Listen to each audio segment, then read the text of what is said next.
Good evening. 2021. My name is Carrie Green, and I'm a Public Information Officer at NEMO Team 2, working in conjunction with CAL FIRE Team 6. Today, the fire is 215,400 acres in size, 43% contained, with 4,954 personnel. Every day, we put up an incident update in the morning and in the evening around 7 a.m. and 7 p.m. This is available online through social media, through email, as well as posted on InstaWeb. There you can find all the most official information and up-to-date information on the incident. Today we will have a brief update from operations, law enforcement, and the incident commander for the west side, and then we'll move over to the east side and hear from operations, incident commander, and that will be followed by Q&A sessions for both sides. We have public information officers standing by monitoring your questions online. You can submit your questions through our social media accounts as well as on Zoom, and they will be passed up to the appropriate speaker. Y después un sumario en español. First, I'd like to welcome up operations.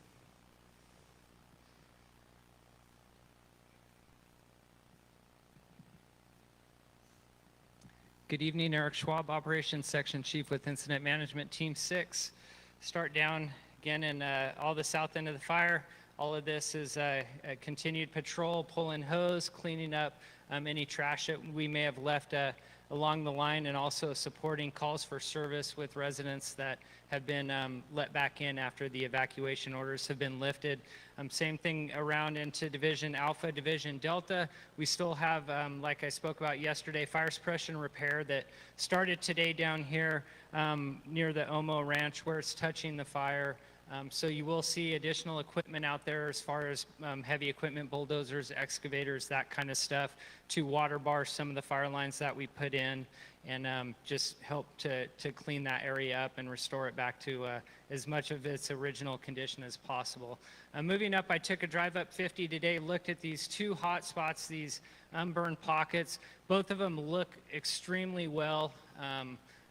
I can't call them, I'm not ready to blackline them and call them contained yet, but we're right there. There is a few smokes along Highway 50 that we're continuing to monitor, but overall this is coming along. There's crews in there mopping that stuff up, trying to get a couple 100 feet of depth on the mop up. So real close as far as calling these contained, which directly correlates into additional lifting of evacuation orders.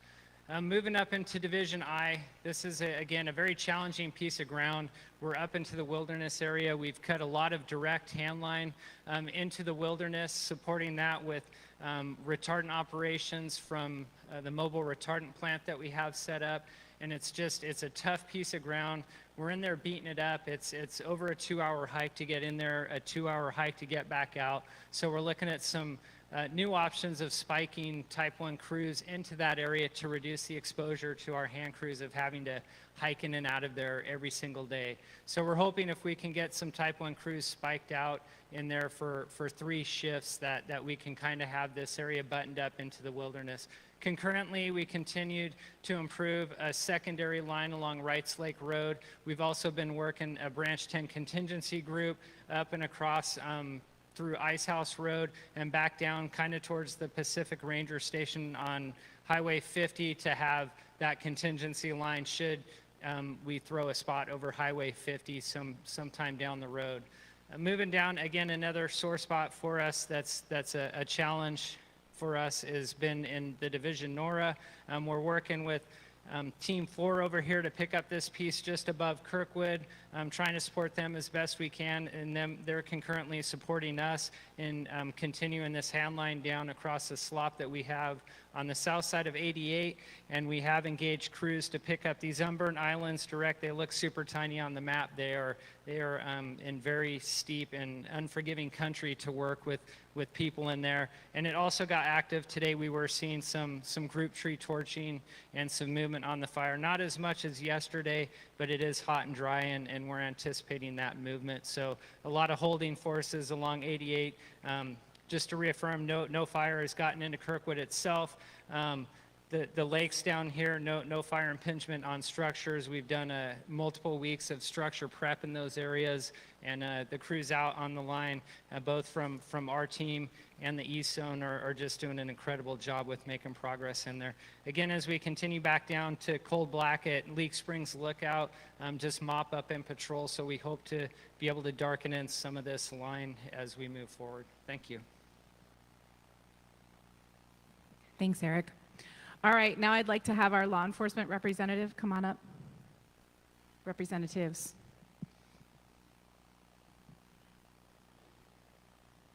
All right, good evening. My name is John Davis, Law Liaison, Incident Management Team 6, helping coordinate the evac and repop process. So some good news today for Amador County. We were able to lift the evacuation warning for Zone 3 south of the El Dorado-Amador County line right here and west of Panther Creek Road. So that zone got repopulated, full open today. With what we have and what we're looking at, we are trying to take, as Operations said, there's a lot of hotspots out here, there's a lot of good work, and it's getting really close. We continue to take every advantage of every moment that we have to plan for what these areas will look like when the operations is ready and it's that safe level to get in there. We want to have our plans in place as we start looking at this. So every time that they're getting close, we are staying as close behind them with our planning process as possible. Again, that only happens with the cooperation, coordination of our partners and the county and everybody else involved as a stakeholder, getting in here, making sure the threats are mitigated and it's safe enough for the residents to get back into their community. I'm going to turn it over to Sergeant Palmberg to speak about Grizzly Flats. Good evening, Sergeant Palmberg, PIO for the El Dorado County Sheriff's Office. There's been a lot of questions, a lot of calls, a lot of concerns regarding the Consumnes Mine area off of Grizzly Flat Road. I just want to give you a little better explanation. So in the last few days, we have repopulated literally tens of thousands of people. We're doing the best we can and getting people in our community back to their homes as fast as we can. The Consumnes Mine area off of Grizzly Flat Road in this area here has not had its damage inspections done yet. So ultimately, there's kind of two different levels in getting back into your homes. Number one is it safe with active fire? Can we get in our homes once the fire is complete? Yes, the fire needs to be extinguished. It needs to be safe and free of fire, that immediate threat of fire. The second step is making sure that the damage inspection has been done for the area. The fire did go through a good portion of the Consumnes Mine area, portion of the roadway. So we need to get in there and make sure that the roads are fine. There are no hazard trees in the area. There are no down trees, things like that. So it is on our radar. We are actively working on that as we speak. We are going to get that repopulated as soon as we possibly can. I know it's frustrating. I know there's several homes out there. We're doing everything we can, and we hope to be making that notification very soon. Thank you for your patience. Thank you. Next up, I'd like to call our incident commander. Good evening, Dusty Martin, one of the Unified Incident Commanders. So as we've talked over the last couple of days, we continue to make progress. We do have a couple areas that we're still working very diligently at as operations have spoke tonight, the area in the Wrights Lake area and the area in the Silver Lake area. We continue to have personnel throughout all the divisions and branches to continue working on those hot spots and continuing the calls for service as the citizens come back into their community. Along with that, as some of you may be aware, there is a new fire that started recently in the Auburn area, and we have sent resources over there as well to assist. It's CAL FIRE's goal to keep 90% of all fires at 10 acres or less. So we are sending resources there to help them with that as well. As we've talked, we're still shoulder to shoulder with our with U.S. Forest Service, the NEMO Team 2, and Team 4 over on the east side, and working together back and forth, sharing resources to see this incident to mitigation. One thing I would like to ask the citizens as you're coming back into the communities to please pay attention. There is still plenty of fire engines out there, firefighters working, utility work going on. So we ask that you drive slow and pay attention to the area. That way it's safe for us and safe for you as you re-enter the community. We are here to support the community. If things come up, ask the firefighters that are out there They have all the information sheets that our PIO talked about earlier. They can point you in the right direction, and we will work to address the issues or concerns that are out there. With that, have a great night. Thank you. I'd like to pass it over to our partners on the East Zone, California Interagency Incident Management Team 4. Thank you, Kerry, and welcome everybody tonight to a little update from the East Zone. First off, I'd like to introduce to you our Operations Section Chief, Jake Cagle.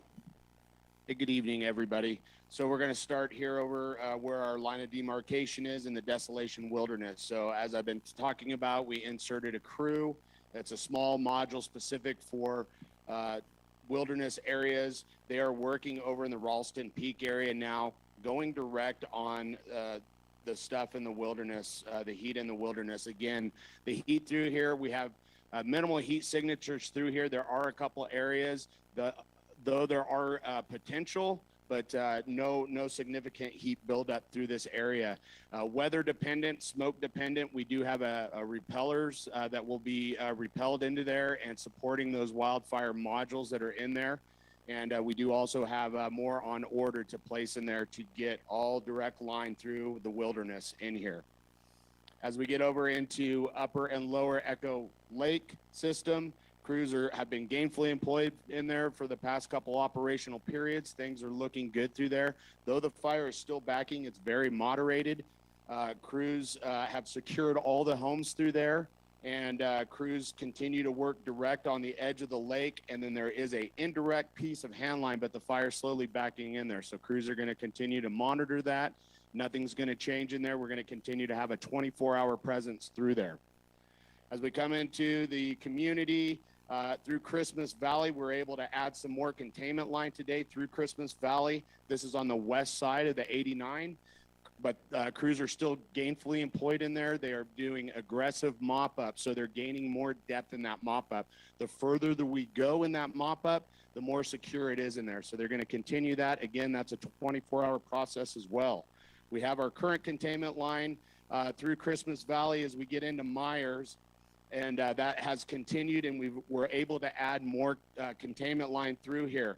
Now, that doesn't mean just because we have containment line here, we still have resources in here working, tactically patrolling through here, and still mopping up in areas, getting more depth through their mop-up. So we'll continue to be gainfully employed in there. We're able to take it up to the road system just past Corral Creek system through there. So that's about where the containment line is.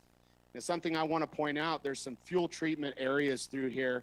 So over through Railroad Grade and also Upper Truckee, that has all been prepped in the past by the locals in there. So that is a really good stroke in there. There's a lot of reduction in fuels in there. In addition, I want to talk a little bit about the contingency lines that we've been placed all the way up that protects basically fallen leaf area. So those continue to go down through the road system on the lake shore. We're going to continue that. Again, those contingency lines are just a backup plan as we continue to look weeks ahead. This is no plans, again, no plans to do any firing in here. We have gone direct aggressively this duration, so we'll continue that to keep it where it's currently at. As we continue up through Trimmer Peak area, so I want to explain something on our map. So though it does show red through here, where you see the H's through there, that is hand line that's in there. So though it may not be black yet, we're still securing that edge. So that means we're getting more depth in our mop-up. So the line is in, the forward progression of the fire has been stopped and has been for a few operational periods. But again, it takes a few days in there to continue that mop-up. So again, that takes the threat out of Nevada, out of South Lake, and those areas. So we're going to continue to get more depth in our mop-up. Over from Trimmer Rock, we're still constructing direct line, working down over into Fountain Place. We're going to tie it back into the hand line that is existing here. Again, these X's resemble dozer line. So we do already have dozer line here. So anywhere where you see the H's or the X's, the crews, that line is in, forward progression is stopped. Crews continue to mop up and get more depth. As we work our way down into Luther Spire, there still is some open line, but again, our imagery that we get from IR and what our resources are telling us out here, this is not an active flank of fire, one consistent line of fire, even though you see red. These are heated areas that do not have control line on them yet, but that is our plan. We're going to continue to go direct on this and get this all locked off. As we get into Luther Spire, that is all secured with hand line, and we're going to continue to mop up and gain more depth so we can get that containment line in there. As we go over to Scout Peak, crews continue to go direct through this piece. The plan is to continue that south and get this piece locked off. Again, a lot of ground, so this is going to be a while. There's minimal heat through here. We do have some heat signatures through there. We are prioritizing that with any kind of bucket work to basically slow that down. A reminder to the public also, our aircraft is out there. It supports our boots on the ground. Retardant, water drops do not stop the spread of fire. We have to back that up with boots on the ground. So we can't just go out here and put retardant without our resources being there to enforce that. So when we do have open air, we continue to get them in. We did do a little bit of bucket work today with the water dropping ships, but it was pretty minimal just due to the smoke impact.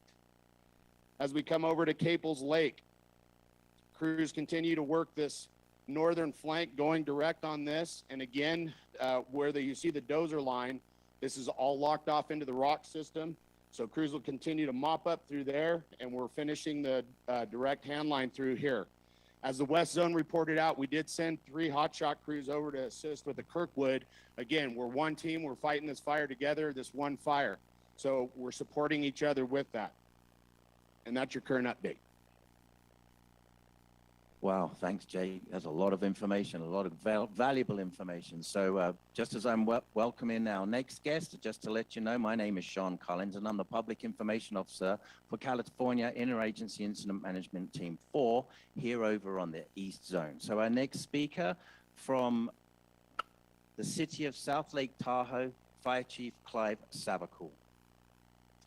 Thank you. So I'm just going to cover a little bit that was covered last night, but since we ended up opening the city today, just want to reiterate some points. We've been working hard and close with Incident Management Team 4 to get everyone home as early as possible. That being said, because we got you home early, we are still in a warning. So you still need to be cautious, still be vigilant, watch the incident's website, the county's website, the city's website for all up-to-date information. So if anything occurs, you're up to speed. We still do have limited resources within the city. So remember, you need to be self-sufficient for the first few days when you return. So far, we opened up at 3 o'clock today. So far, it hasn't been a mad rush of cars. We're happy to see that the people are slowly trickling in. Just because the city does need time to get ready, have you back. Businesses need to have time to get back up to speed. Barton Hospital is yet to be up and running. We're hoping to have them with their emergency room open the next 24 hours. In the meantime, all of our fire engines and trucks are staffed with paramedics. We have our Cal Tahoe Ambulance Company that's staffed with paramedics. So we do have advanced life support for you minutes away should you need it. That being said, because we're in a warning, because air quality still isn't great, if you have any health problems, it might not be the best time for you to come back up. If you're in a safe place, good air quality, just stay where you're at. When you do come back, make sure you have enough prescription medications, groceries, car full of gas, just so that you can be, as I said, self-sufficient. As I mentioned, the air quality, it is getting better, but if you have any kind of health problems, lung issues, the smoke will exacerbate those, and you could go downhill quick. So make sure you bring lots of medications, use them early. Garbage, our garbage company is working to come around, pick up the trash that the bears went through and spread everywhere. So be vigilant when you come back. Watch for those crews. They're going to be walking around by hand getting that garbage picked up. So be careful, drive slow. We also, for those of you that can't come home just yet, we do still have lots of law enforcement in the area. They're patrolling, they're keeping your home safe. So when the warning goes to a just basic come back to town, your home will still be safe. Thank you. If you have any questions, please reach out to the city. We're happy to help, and we're looking forward to see you all back home. That's awesome. Thank you, Chief. So our next guest tonight from El Dorado County Sheriff's Office will be Sergeant Simon Brown. All right, thank you. I'm Simon Brown. I'm a Public Information Officer with El Dorado County Sheriff. So I want to go over what happened today with releasing some of the mandatory evacuation orders into warnings. So as the chief mentioned, the actual city limits of Lake Tahoe are now in an evacuation warning. So if you're not sure if you're in the city limits or the county, we have the descriptions up on all the social media pages, but it's essentially Pioneer Trail just past El Tahoe, Highway 50 out to the airport, and Highway 50 out to the edge of the city limits as you're going 89 north. So in addition to getting people inside the city limits open today, we do have a couple areas in the county that were changed from an order to a warning as well. So I'm going to explain those to you as best I can. As you leave the city limits on 89 north, the east side of 89, which is the lake side, is open into a warning only up to Emerald Bay. As you pass Emerald Bay on 89 north, both sides will be open all the way to Tahoma. I know Tahoma residents are going to be really happy to hear that. A lot of hard work went into that from fire. We're happy to have that open today. It's still a warning, just like in the city. Be prepared to be self-sufficient.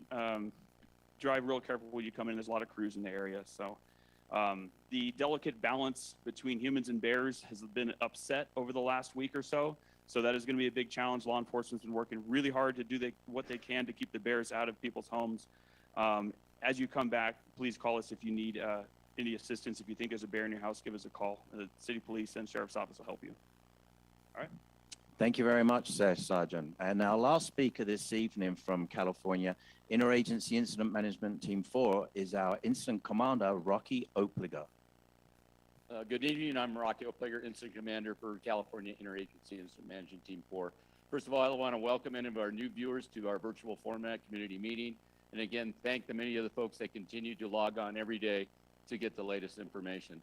As we've seen, we've had some really good news, and that is an effort by all the agencies working together collaboratively to allow the opportunity where we have reduced evacuation order to a warning, and our first step to start to see citizens come in and really start supporting our businesses again. I want to say that wasn't taken lightly. It was taken by a lot of work for those folks on the ground. I know we talk about the firefighters in the country that are working, but all the work that went behind that, our law enforcement components that ensured the safety, and our highest priority has always been the safety of the citizens and the public.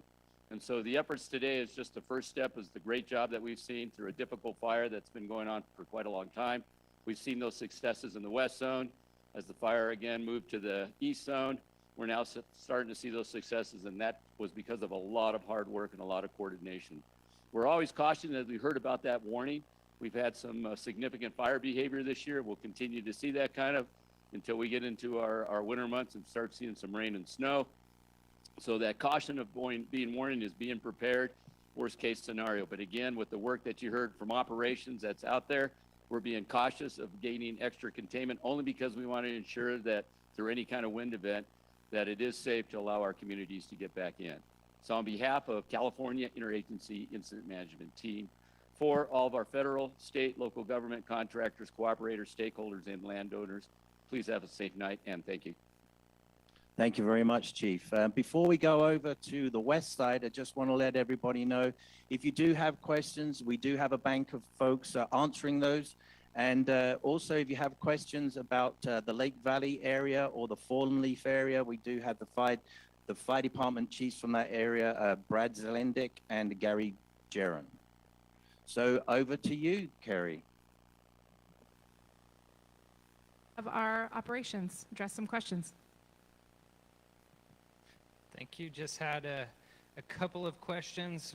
One regarding cables up here, right basically on the east-west break. And I can't emphasize it enough. You've heard it. Typically, you know, this break can be a challenge at times because we have a different set of frequencies that we're operating in the east and west.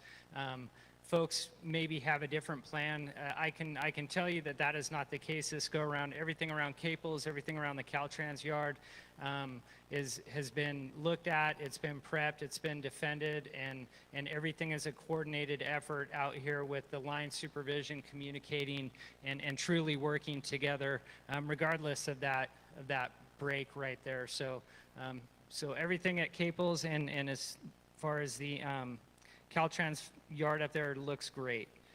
Other questions, basically same thing about Silver Lake and the campgrounds and the structures. Silver Lake, the benefit of having the fire burn up this close to Silver Lake is we're using Silver Lake as a dip site for all of our rotary wing operations right there. It's literally, you know, they come and get water and fly 10 seconds and they're dropping water. So, and again, we had a lot of time to get in there and prep those structures and the campgrounds, and I'm not aware of any damage to any structures up in that area. My final question I've got here is regarding Fresh Pond. And basically the community's Strawberry, Kybers, up the Highway 50 corridor. The fire went through that area quite a, you know, several days back, if not over a week ago. Again, we herded the fire up and around those communities. There's a ton of cabins and campgrounds all in here, multiple tracks. I can't even count how many tracks. And there was a lot of good firefighting that went on in there. I haven't read the DINS report. I can't give you exact numbers, but I can tell you that there were a lot of successes out there as far as structure defense.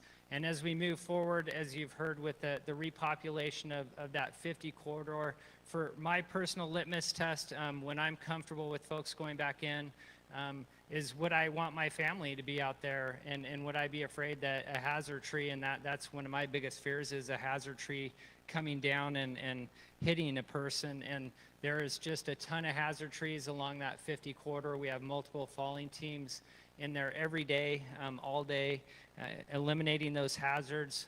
PG&E has been in there and restored power, I believe, up to Strawberry so far. So we're making super good progress. It's just it's a big piece of real estate, and we're working as hard as we can and as quickly as we can to restore normalcy. Thank you. Thank you. All right, now we'll have our law enforcement representatives. All right, so what I want to do is explain, when we look at these colors, what it actually means and who's allowed in what area. So similar to a traffic light, red, you can't go in there, you got to stay out of it. It's dangerous, and you stay out of that area. Yellow will put you back in under a warning, but use caution. You could be turned back to a red zone and re-evacuated because the threat of the fire coming out is still such that the potential is there. Green, that potential is significantly reduced, and you can go back in there. But the reason we leave this green on this map is to show, hey, you've been repopulated. Yes, there's an area of a warning in front of you. However, case in point would be today, where Amador County had a fire out here in the green area of Zone 1. It's a green, it's been repopulated, but a new start happened. It wasn't from this fire. However, a new start happened. They got it mitigated and put out. But even though you're in a green area, you still have to be vigilant and understand the threat of the fire to you and what's coming on. So green, go in there, stay vigilant. Yellow, be prepared to leave. And red, you have to stay out. When we get into the forest is still under a forest closure. So even as we start lifting areas and removing the order out of a forest area, the forest is still closed. And anybody who needs to get into the forest, please go to the forest to find that information on that permitting process to get into there. So that's how the colors are going to go, and that's where they're going to remain. A yellow area, you're allowed back in there. It doesn't matter if you're full-time or part-time resident. It's an open area to the public. The red area is a closed area to the public. But just stay vigilant anywhere you're at in and around the fire.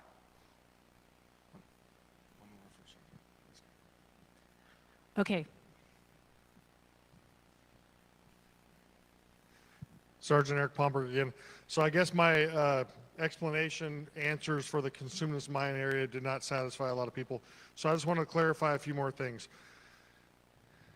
Consumerist mine area has not been inspected for damage yet. What that means is this.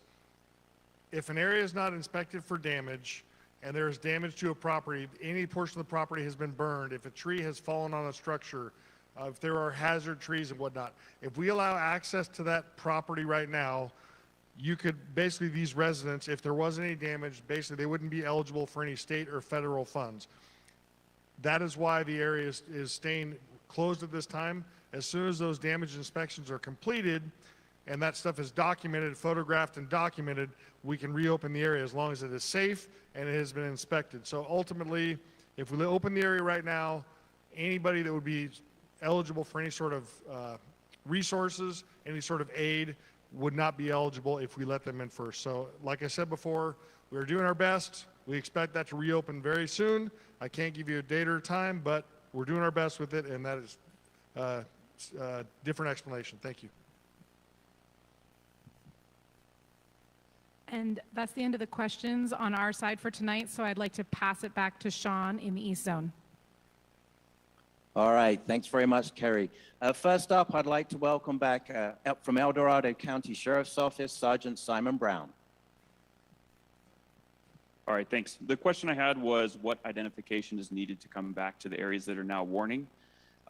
It is open to a warning. We're not checking roadblocks. We're not checking IDs. What we've done is they moved the traffic control points to the edge of the warning areas to where it's an evacuation order. So if the area is under a warning, we're asking as just the residents come back, but you're not going to have to provide that identification as you enter that area. Just remind everyone that you do have to be really cautious in that area. A lot of fire crews drive careful. And please limit, if you're trying to come up and visit to check out the area, now's not a great time. The residents are still trying to get a chance to come back. If it's a warning area, we're going to have a lot of extra patrols in the area. And some of the areas that are east, right here on 89, like Fallen Leaf Lake, that's still out in a evacuation order, so that area is still closed too. I just wanted to mention that since I didn't really go over that earlier. So everything inside the city limits is open. The basin area, that's the county, the Pioneer Trail areas, the North Upper Truckee, Christmas Valley, that's still in a order. So those areas are still closed for now. Thanks. Thank you very much, Sergeant. Next up from our own team, California Team 4, Operations Section Chief Jake Cagle.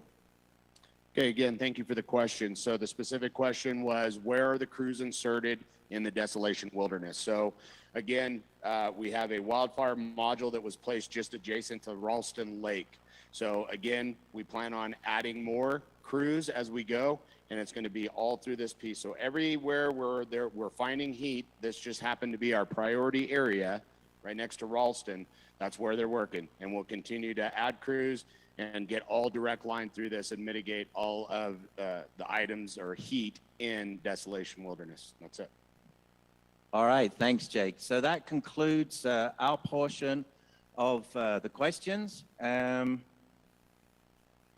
only thing I'd like to add, everything that you are seeing on the El Dorado side or the west side for their Facebooks and social medias, we're also reposting that, sharing it, but we also have on Lake Tahoe Basin Management Unit, we're also streaming this live and have other interesting information that we'd like to share with those residents, particularly for the east side. So with that, back over to you, Kerry.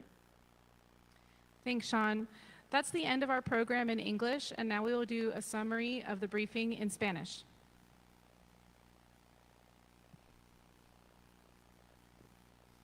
Hola, buenas tardes. Ricardo Tlapala, vocero.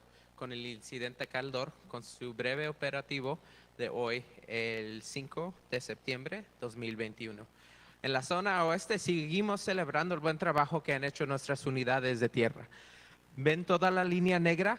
Se mantiene contenida, se mantiene bajo control y no hemos tenido un incremento en el tamaño del incendio. No sigue creciendo esta huella presentada por el incendio.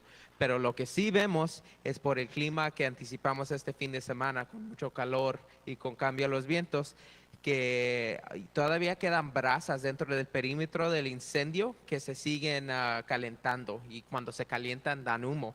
Tenemos un número de recursos implementados en el borde entero del incendio, y en tener esas unidades nos ayudan cuando alguien llama al 911 para servicio, y ellos investigan esas brasas y esas ascuas que siguen quemando y las extinguen. Aquí hacia el sur del incendio todavía todo está bajo buen control, y hemos empezado a remover todo nuestro equipo y hemos empezado a implementar reparación de supresión. Lo que es eso es que manipulamos el terreno para que no se deslice cuando cae agua, y empezamos a reparar a las plantas y toda esa vegetación donde nosotros hicimos daño con nuestras operaciones. Moviéndonos hacia la división D, la victoria sigue. Hemos podido repopular esta área desde ayer. Y en esta área les queremos pedir al público que conduzcan con precaución. Todavía tenemos a muchos bomberos, muchas compañías de electricidad, las utilidades de agua por las carreteras y las condiciones ahumadas. Les queremos pedir, por favor, manejen con precaución para no llegar a tener un accidente. Moviéndonos hacia el norte del incendio, hemos visto buen progreso en estas áreas. También tenemos nuestras patrullas tácticas que patrullan el área y si encuentran cualquier calor que sigue escondido en una brasa o algo así, ellos lo extinguen. En esta área, donde nos ha presentado retos por el acceso y el terreno, tenemos buen control, tenemos muchos grupos implementados en esa área que están controlando esa línea con herramientas de mano y con agua para asegurarnos que podemos apagar esto. Esperamos en los periodos operativos que vienen que podremos tener control de esta área enteramente. Moviéndonos hacia el corredor del 50, hemos hecho un buen trabajo con nuestra protección de edificios y al reporte del día, con la información más corriente, no hemos tenido pérdida de edificios en esa área. Moviéndonos a la división Y, la división I, que es nuestra prioridad, todavía tenemos problemas de acceso. En esta área los vientos no han incrementado la huella del incendio, pero lo que sí vemos es que por tener ese acceso difícil, hemos tenido que instalar a bomberos con recursos aeriales. Tenemos una manguera alrededor del incendio para poder extinguirlo y hemos implementado líneas de control alrededor de esa área en caso si se llega a correr el incendio. Les queremos acordar que hubo un incendio que empezó nuevo en la área de Auburn y ahí en esa área les mandamos recursos que tenemos nosotros para prevenir que ese incendio crezca y afecte a esas comunidades. Pero les queremos recomendar que nuestra prioridad sigue siendo esta comunidad. Moviéndonos hacia la zona oeste ha visto buen trabajo en los últimos 24 horas. Han podido meter línea negra acá en esta área de Christmas Valley y ves por el buen trabajo de los bomberos. Este acceso sigue difícil y por eso la zona oeste implementó fuerzas especiales de bomberos que viven en esta área por sus periodos operativos y que fueron insertados por pie o por recursos aeriales y se mantienen en esa área para prevenir que siga creciendo el incendio hacia el norte. En esta área, al oeste del incendio, al este del incendio, no hemos visto que perdimos edificios y nuestras unidades siguen con sus tareas especiales. Esas tareas sean protegiendo el edificio y fortaleciendo estas líneas de control para prevenir que incremente en tamaño el incendio. Nos movemos hacia el sur y hemos tenido buenas líneas de contención y nuestros bomberos siguen trabajando con esas tareas especiales para proteger toda esta área. En la área de Kirkwood, donde se divide la zona oeste y la zona este, hemos hecho un ataque agresivo controlado por el ambiente y el clima que nos presentó la oportunidad de atacar estas áreas directamente. No hemos tenido incremento en el incendio hacia el área de Kirkwood, dado por estar el lago de Silver Lake ahí. Nuestros recursos aeriales, nuestros helicópteros han podido lanzar retardante de fuego y cubetas de agua para remover la mayoría de este calor en este incendio. Lo volamos con nuestros recursos aeriales y vemos que la huella sigue bajo control. En esta área, en la área de la carretera 88, hemos visto que los vientos sí nos siguen arrempujando a nuestra línea de control y contención y sí hemos tenido ascuas y brasas que brincan esa línea de control, pero también por lo mismo que está este lago en esta área, hemos podido atacar la área con nuestros recursos aeriales y nuestras fuerzas especiales de bomberos que han hecho un buen trabajo. Moviéndonos hacia el sur del incendio, todavía seguimos en nuestra patrulla táctica y como les platiqué antes, empezaron a reparar toda la huella que dejamos nosotros con nuestras operaciones.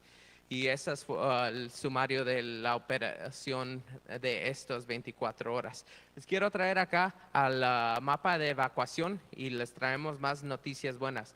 La área conocida como South of El Dorado, acá en esta área donde ven mis dedos, la zona 3, ha sido reducido de una advertencia de evacuación a completamente entera. Para la descripción exacta de qué se incluye en la zona 3, por favor, síganos en nuestras páginas, en nuestras redes sociales. También tenemos esta área que es la ciudad de South Lake Tahoe y la frontera de la ciudad.